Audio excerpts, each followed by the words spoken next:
You walk too loud for Dana. All right. What way if you saw it? That's it for us, the very special edition of The Five. We hope you all had a wonderful Thanksgiving. We'll see you back tomorrow. Special report next.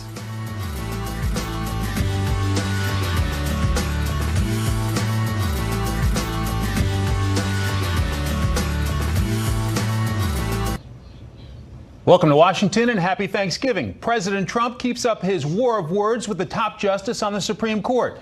It is the most unusual Thanksgiving for thousands displaced by the Northern California wildfire and an early look at the Democratic field for the 2020 presidential campaign.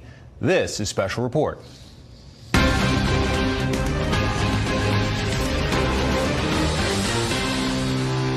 Good evening. Happy Thanksgiving. I'm Mike Emanuel in for Bret Baier. President Trump is taking no holiday from his Twitter habit tonight. The president is continuing his criticism of the federal judiciary in general and Supreme Court Chief Justice John Roberts in particular. It comes on a Thanksgiving holiday when the president expressed his thanks to the troops while staying close to home. Correspondent Kevin Cork's at the president's Florida resort in West Palm Beach tonight. Good evening, Kevin. Evening, Mike. Good to be with you and happy Thanksgiving. The president spending this Thanksgiving evening 2018 having a little Thanksgiving dinner and spending time with his family, something that he began the day by thanking those who were not quite as lucky. They look like pretty good sandwiches. They look big. I don't want one. They look big. They look very big. You gain about 5 pounds when you eat one of them. It's a time-honored Thanksgiving tradition for the commander-in-chief, extending the gratitude of the American people to those who serve and protect. President Trump doing so today, both in person and by phone. And I want to express our profound gratitude for the extraordinary sacrifices you make to defend our nation while you're away from your families and loved ones. It was a visible outpouring of appreciation from Mr. Trump, but still in stark contrast to his predecessors. President Bush paid a surprise visit to U.S. troops in Iraq over the Thanksgiving holiday in 2003. President Obama met with troops both in 2010 and again in 2014. Mr. Trump's comparative absence has drawn sharp criticism from some, even sparking speculation that he simply doesn't want to go. Defense Secretary Jim Mattis rejected that notion, adding that security is always a concern. The president's the commander-in-chief, and he decides where he needs to go.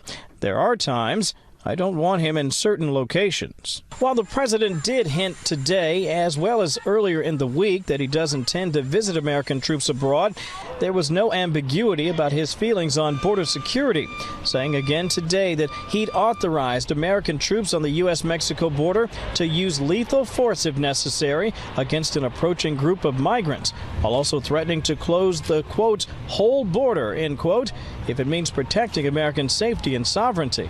If they have to, they're going to use lethal force. I've given the okay. Yeah, if they have to, I hope they don't have to.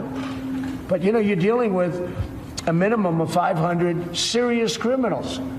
So I'm not going to let the military be taken advantage of. I have no choice. The president was also active on Twitter this Thanksgiving Day, including a pair of missives aimed at Supreme Court Chief Justice John Roberts and the Ninth Circuit Court of Appeals, with which the administration has sparred over a number of, they feel, politically motivated legal challenges to the Trump agenda, including border security and asylum policies. I know that Chief Justice Roberts, John Roberts, has been speaking a little bit about it. I think we have to use some common sense. This Ninth Circuit, everybody knows it. It's totally out of control. It's a disgrace, frankly.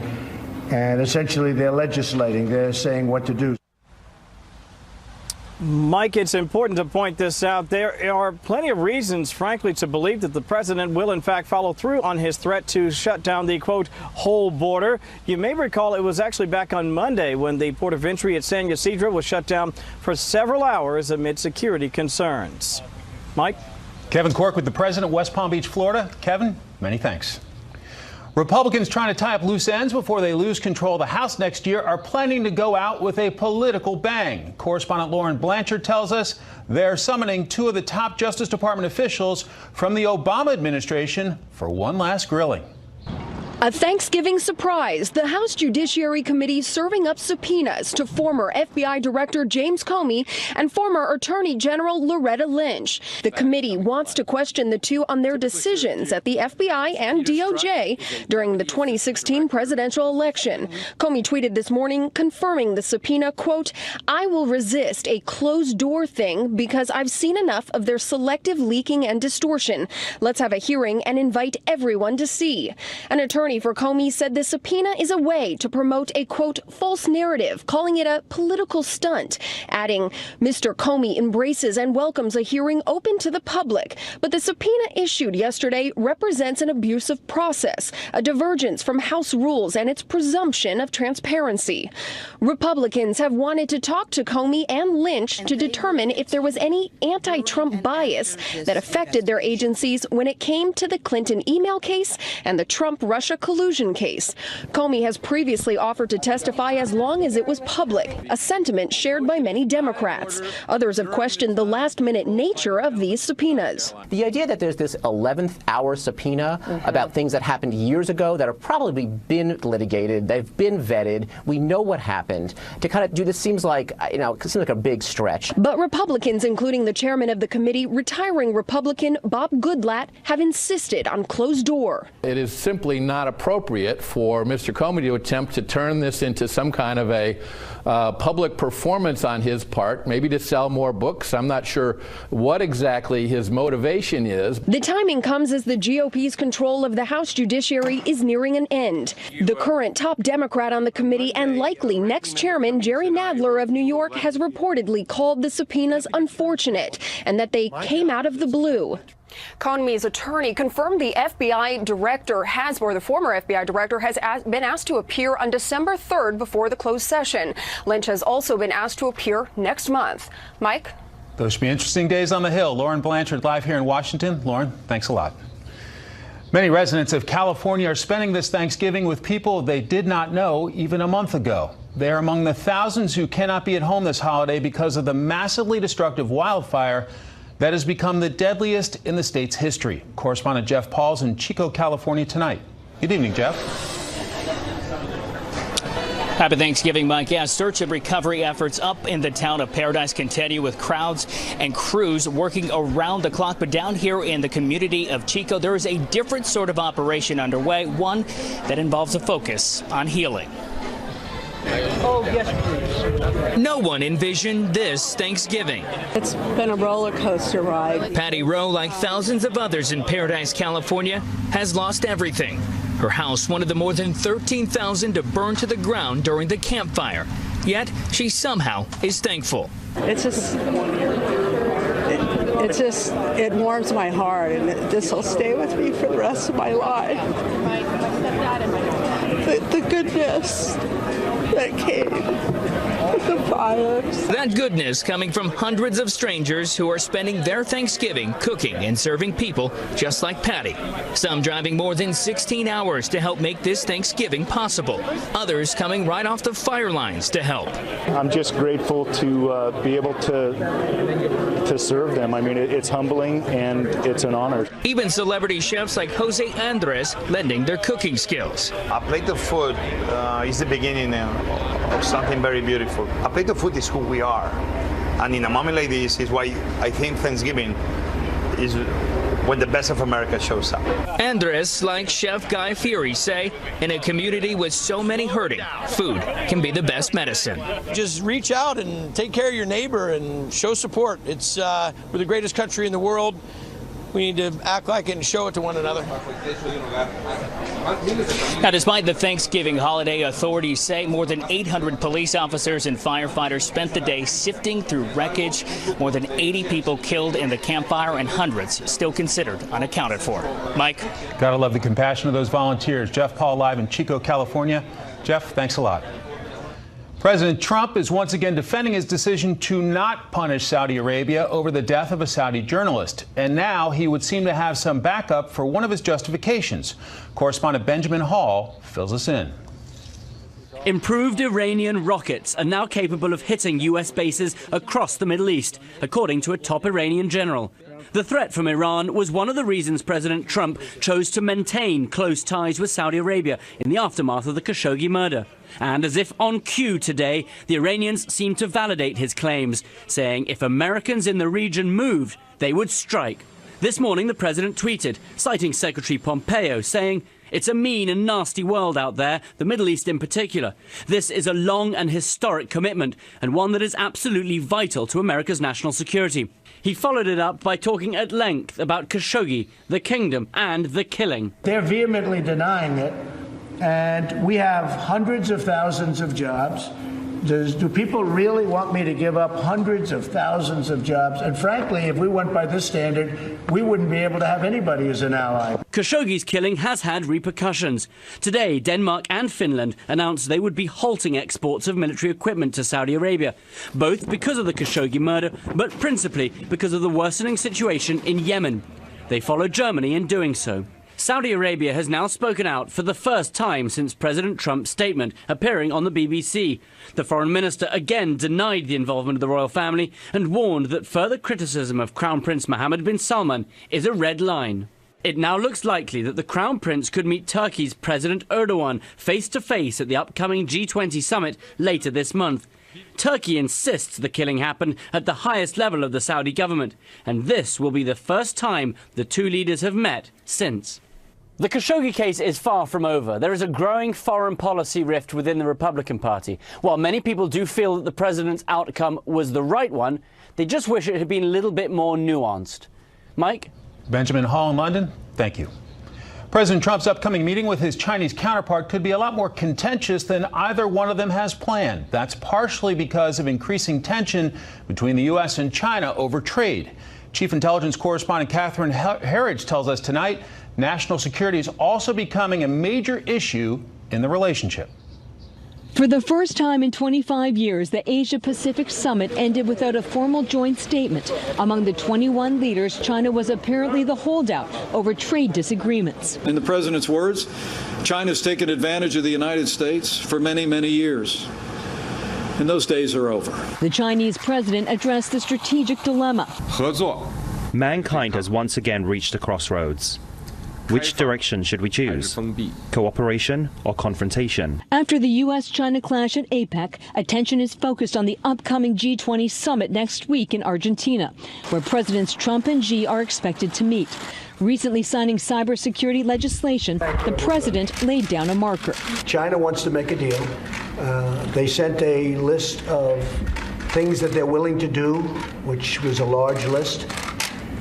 And it's just not acceptable to me yet. China, in my opinion, is the biggest national security threat long-term this country will ever face.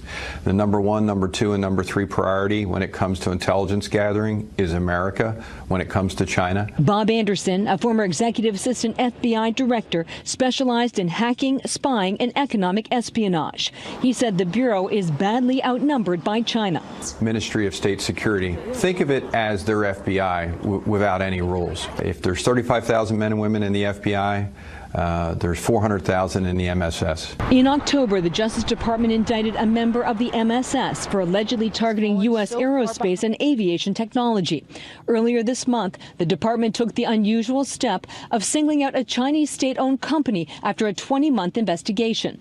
The FBI now has Chinese economic espionage cases in almost all 50 states.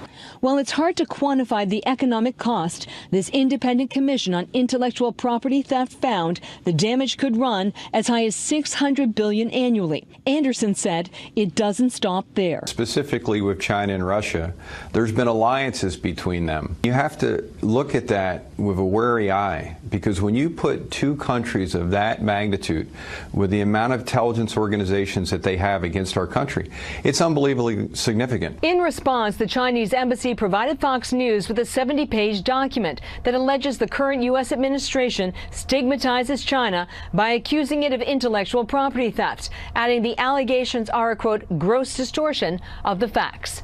Mike? Catherine Herridge here in Washington. Catherine, thank you. Up next, it is never too early to start talking about the 2020 presidential campaign. We will look at the Democratic field when we come back. First, here's what some of our Fox affiliates around the country are covering tonight. Fox 5 in San Diego with the passing of the oldest U.S. military survivor of the attack on Pearl Harbor. Ray Chavez died in his sleep Wednesday. Chavez had visited Washington back in May, where he was honored by President Trump during Memorial Day services. Ray Chavez was 106. Fox 5 in New York, where frigid temperatures and blustery winds buffeted bystanders at the Macy's Thanksgiving Day Parade. The giant balloons were able to take off on one of the coldest Thanksgivings in the city in decades. It was 21 degrees at the crowded and contentious. Tonight, correspondent Peter Ducey tells us where things stand right now, with some of the people still on the outside looking in. In 2020, will Democrats try to beat a billionaire from New York with a billionaire from New York? You've just got to get guns out of the hands of people who should not have them. Former New York Mayor Michael Bloomberg, once a Republican and an independent, just spent more than $100 million helping others win in the midterms and pledged $1.8 billion to Johns Hopkins, the biggest university donation ever to boost financial aid for students. He also took aim at President Trump after the midterms, writing, "By winning the House, Democrats can now serve as a bulwark against a White House that has shown no respect for the rule of law and no interest in bringing the country together." Another billionaire outsider thinking of getting in, Tom Steyer, who will soon start hosting town halls and who has recently shifted away from a platform focused mostly on impeaching President Trump and towards one more focused on the environment and the economy. We need to redefine what it means to be free in the 21st century, to make sure we all have the same chance to earn our fair share of America's prosperity. But it's not just billionaires with eyes on 2020. Several lawmakers are already hiring staff or visiting early states. From the House, Congressman Eric Swalwell and John Delaney. From the Senate, Kamala Harris and Cory Booker, who plan to campaign for the Democratic candidate in Mississippi's special Senate election. Plus, Senators Kirsten Gillibrand, Elizabeth Warren, and their colleague, who just won big in a red state, Ohio Senator Sherrod Brown. I won my election because I talk about the dignity of work. Among the former office holders said to be thinking of challenging Trump, Joe Biden, Terry McAuliffe, Deval Patrick, Eric Holder, and then there's the soon-to-be former congressman who just raised more money in a quarter than any Democratic Senate candidate ever and continues getting the TMZ treatment, Beto O'Rourke. It sounds like you might be open to it, possibly? You know, I haven't made any decisions about anything. It's probably the best way for me to put it. If Bernie Sanders is going to jump into the Democratic field, he's going to have to register as a Democrat. Last cycle, he got more than 13 million primary votes, but he's officially an independent, and the DNC changed the rule so only people with a D next to their name can play in their primary. Mike? Peter Ducey here in Washington. Thank you. One thing many Democrats would like to change before the 2020 election is how Americans pick their president. Tonight, correspondent Molly Line tells us about the latest efforts to get rid of the Electoral College. Citizenship. In recent years, the loudest critics decrying the Electoral College have been Democrats, particularly after Hillary Clinton won the popular vote but lost the election in 2016. The second Democrat after Al Gore to suffer such a blow. Now a legal challenge with cross-partisan backing aims to tweak the system and change the winner-take-all allocation used by the vast majority of states. So the existing system doesn't benefit small states. It benefits the battleground states. National popular vote would benefit the largest states. The lawsuits target both red and blue states, specifically Texas and South Carolina, Massachusetts, and California. Plaintiffs include both Democrat and Republican voters.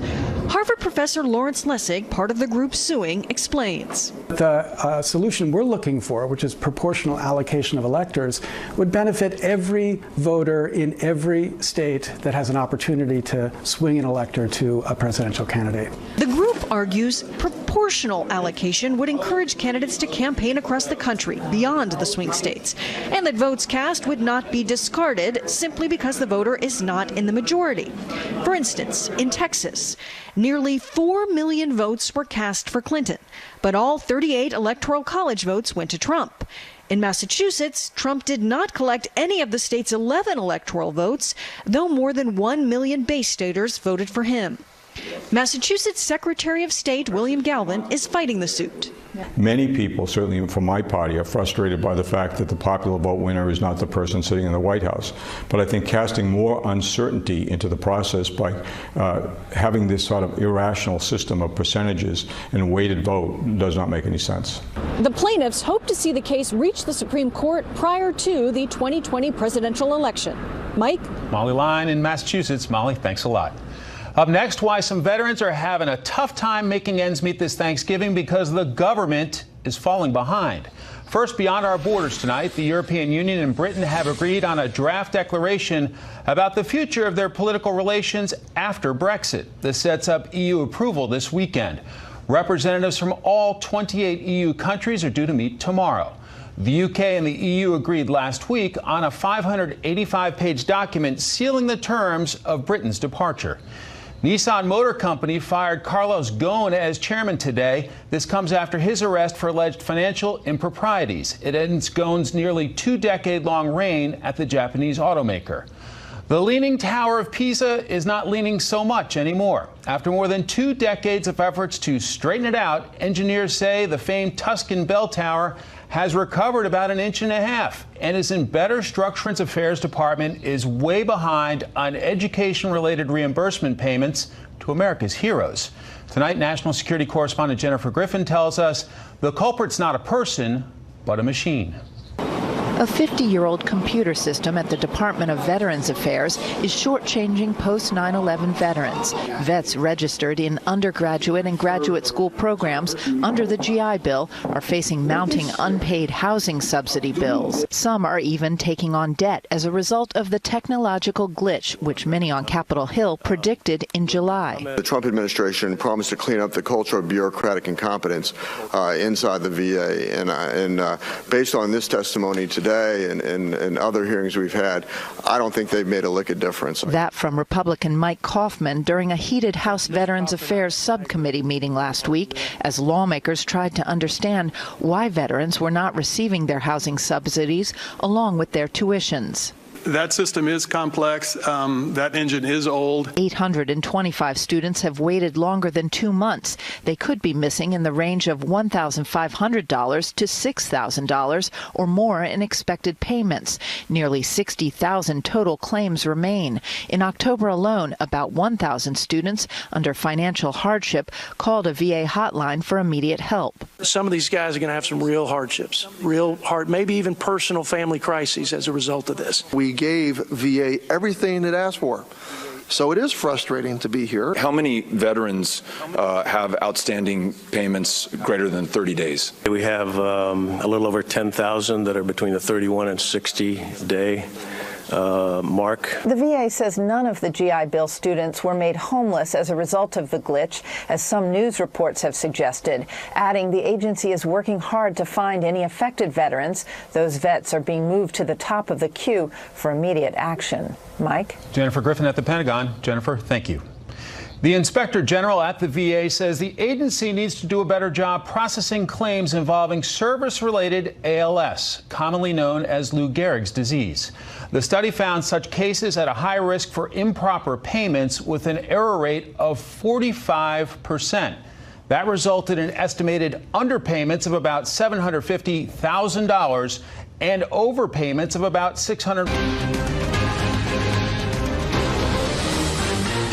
Hopefully we've shown some light on the Ninth Circuit. I know that Chief Justice John Roberts, has been speaking a little bit about it, and I think and I have a lot of respect for him. I like him and I respect him, but I think we have to use some common sense. This Ninth Circuit, everybody knows it. It's totally out of control. And what they're doing, what they're saying, the opinions are very unfair to law enforcement. They can't believe the decisions that are being made by these judges. President Trump expressing his frustration with parts of the federal judiciary on this Thanksgiving Day as he looks at the immigration laws, a pet project of his. Also, the president hinting at the possibility that the commander-in-chief could go visit the troops sometime soon. Very much for doing the job, and I'll see you back when you're in the United States, or maybe I'll even see you over there. You never know what's going to happen. I know what you have to do, and I've seen it in a lot of different forms, but I've seen the waters that you have to go through, and very few people could do it. It takes special people to do it. Commander-in-Chief calling the troops and visiting with some Coast Guard folks in person. Let's bring in our panel. Michael Warren, senior writer at the Weekly Standard, Alex Wayne, White House editor for Bloomberg News, and Tom Rogan, commentary writer for the Washington Examiner. Tom, your thoughts on the Commander-in-Chief? He's not been to a war zone yet. What do you think? Is he going soon? I think he is going soon. I think we will see that certainly before Christmas, but potentially even in the next couple of weeks. I think Afghanistan will be the natural place that he will go. And one of the interesting things with the president is that you do see, and we've obviously seen with the Chief Justice Roberts, the tension about the separation of powers, the notion of constitutional powers. But the president earlier today as well was speaking to a naval officer who was talking about nuclear physics, oddly. And it was very striking to see, and this is where I think you see President Trump having a pretty good rapport with the military brass, the elites, the four-star generals, as well as the enlisted personnel, that he does have a deference to their expertise. I think he likes the fact that their job is to close with and destroy the enemy, personally. But at the same time, I think it is to the president's credit. He's at his best in a way with the military in the sense that he defers to better judgment, but he also has a respect for it, and he is willing to listen. And in that earlier discussion with the nuclear physics guy or the officer today, you know, there was a disagreement, but he was like, well, okay, I sort of agree with you. You don't see that with other people. So I think the opportunity for the White House coming off the back of the midterms to go to a war zone is to say, actually, the president, as George W. Bush was to a degree, in the comfort zone. Alex, we remember George W. Bush going to war zones on the holidays. President Obama made several visits. Yep. Your thoughts on this president as our White House editor on the panel? Well, it's puzzling he hasn't gone already. By this point in his presidency, Barack Obama had gone to Iraq once, he'd gone to Afghanistan once, and in just a couple of weeks, on December 3rd of 2010, Barack Obama went to Afghanistan for a second time. So it's not clear really why Trump hasn't gone yet. Jim Mattis has said he's advised him not to go to certain places, didn't name any of those places, but it suggests that perhaps things are maybe worse in Afghanistan than the public is really understands at this point, that it's just not safe enough for the president to visit. And I think this gets to a sort of a complication with any trip for the president to a combat zone in the Middle East, which is that the president himself has stated his opposition to the United States military being involved in Afghanistan. He sort of was pulled kicking and screaming by his advisors to continue into our engagement in Afghanistan. And I think he's very frustrated with the way that has gone since he agreed to that South Asia policy as he did last year. The same in Syria fighting ISIS. I think he wants to be done and out of there. So would a trip to visit the troops there send a mixed message? Would it maybe be perceived as an endorsement? I think those are the kind of things that this very sort of public relations conscious president is thinking about. It's interesting to hear him tease that, but I'm skeptical that he's going to follow through. What do you gentlemen make of the back and forth between the president and the Chief Justice of the Supreme Court? Michael, let's start with you. I think he's certainly not the first president to grumble about a court ruling going against him and against its administration. I think what's different here is the public way that he's going about it and the personal way he seems to be taking this. That this is, he talks about this judge was appointed by a Democrat, was appointed by Obama. And I think that's where you're getting Justice Roberts really kind of feeling like he has to defend the impartiality or rather the independence of the judiciary. That, look, we may be nominated by presidents of a certain party, but at least ideally we aren't that president's guy on the bench for the rest. And you do hear this. Neil Gorsuch, the president's first major accomplishment, getting him on the Supreme Court, very early on in his Supreme Court tenure, ruled against the president on an immigration issue. So you often see this where these judges rule against them. The president seems to take it too personally.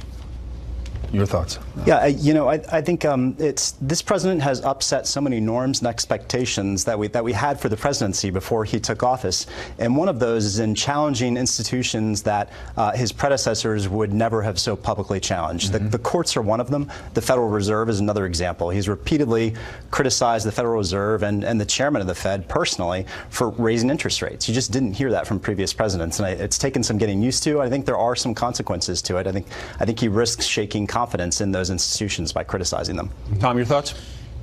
Clearly, I think analytically you look at the traditional role of the judiciary in terms of the constitutional binding, separate but equal. Chief Justice Roberts had to stand up for the court. We all know that there are political ideologies that behind different judges, but at the principle there must be equal justice under the law. Chief Justice had to stand up for that. But again, it was quite striking today. President Trump, very presidential in an unusual sense for the president, in the sense quite normal, in the sense that he was, having this sort of disagreement politely with the naval officer. But he also said, Chief Justice Roberts, I respect the guy. There was no animosity that you normally see. And sometimes I think with Trump, it's almost like he's out on the yacht tweeting, and then he comes back into that moment and he thinks about it. As long as someone has the respect, you're the president, right? It doesn't make it personal. If you do that with the president, I think he listens more. Okay, so in our brief time left in this segment, I want to briefly get to House Judiciary Republicans calling former Loretta Lynch, Attorney General, and James Comey up to the Hill. Briefly. I think very briefly what they should have done, and what probably will happen ultimately, is you have an open and a closed session. There is some classified stuff there, some of it very classified because of